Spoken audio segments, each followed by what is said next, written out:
लंबे हाथ वाली नंद ने सजाई बोरी की सेज। पाखी, पाखी बेटी, जरा अपने लंबे हाथों से ये चावल का डिब्बा उतार दे, तेरे पापा ने टांड पर रख दिया। पता नहीं इनको क्या खुजली होती रहती है, खाली डब्बा सारा ऊपर डाल देते हैं।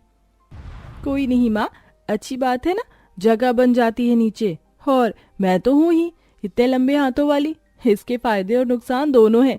सब मेरा स्कूल टाइम से ही मजाक उड़ाते आए हैं। पर बेटी, तू दुनिया की मत सुन, तू अपनी सुन। तू बहुत अच्छी है जैसी भी है, इसलिए अपनी खूबी को याद रख, सिर्फ अपनी खूबी को, हाँ, और किसी चीज को नहीं। जी पिताजी। ये बोलते ही पाखी अपने लंबे हाथों से एक डिब्बा उतार कर दे देती है, जिसमें कांता देवी डब्बे में चावल भर लेती है। दरअसल बचपन से ही पाखी का स्कूल में मजाक उड़ाया जाता था, क्योंकि नॉर्मल लड़कियों से उसके हाथ ज्यादा ही लंबे थे।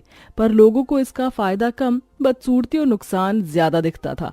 बड़े होने के साथ आसपास के पड़ोसी लोग भी पाखी के लंबे हाथों का मजाक बनाने लग गए। जैसे कि आप खुद ही देख लीजिए, पाखी बाजार से सब्जी लिए आ रही थी तो पड़ोसन उषा घर में जाने से पहले ही पाखी को कहती है, अरे बेटी रुको, तुम्हारे हाथ तो बहुत बड़े हैं, ऐसा करो हमारे घर का बल्ब लगा दो। वो क्या है ना, मुझे सीढ़ी नहीं मिल रही है। अरे पाखी बेटी, तुम उषा के घर से आने के बाद मेरा पंखा भी साफ कर देना, वहाँ बहुत धूल जम गई है, मुझे डर लगता है करने में, कहीं लगभग गई तो इस उम्र में लेने के देने पड़ जाएंगे। अब हमारे बच्चे तो नॉर्मल है, पर तुम नहीं। हाँ, खली जैसे हाथ है, पता नहीं इसकी शादी कैसे होगी। अरे ये तो अपशगुनी है, क्या शादी होगी इसकी? इसकी छोड़, तू पहले इसके भाई की होगी। पता तो रही थी कांता, 4 दिन पहले लड़की ढूंढ रही थी। हो गया आप लोगों का, उड़ा लिया मजाक। पता नहीं ये लोग खुद को समझते क्या है।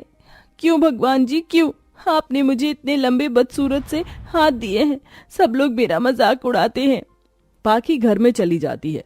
वो सब लोग बड़ी गरीबी में रह रहे थे। एक दिन इतनी तेज आंधी आती है कि आसपास के लोगों के घर के छप्पर उड़ जाते हैं, जिसमें जगपाल का घर भी था। हे भगवान, ये क्या हो रहा है? कितना नुकसान हो गया। अब इसे कौन लगाएगा? समीर की शादी भी है, शादी तक सब ठीक करना है। माँ चिंता मत करो, मैं पैसों का इंतजाम करूंगा ताकि घर ठीक हो जाएगा।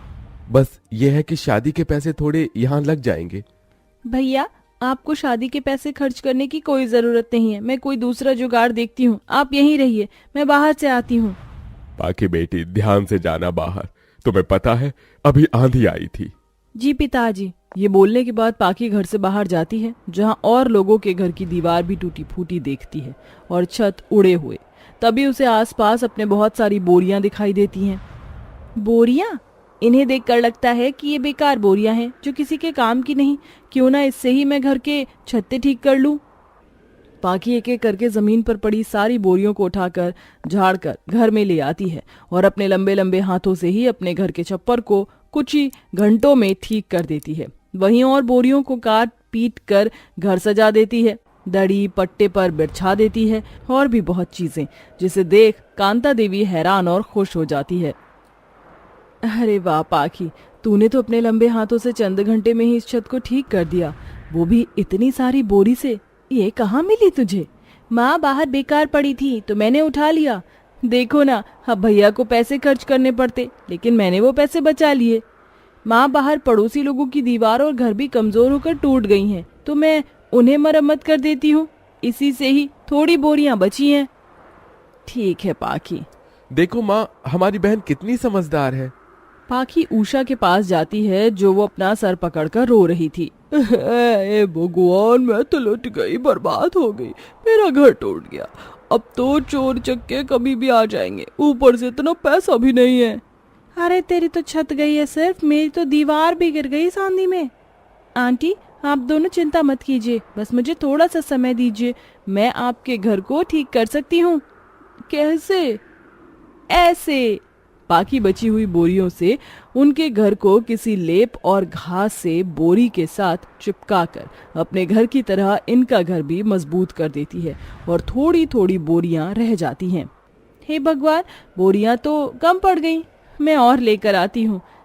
क्या है इस कंपनी का नाम? अरे ये फैक्ट्री तो यहीं पर ही है। आंटी, आप थोड़ी देर यहीं रुकिए,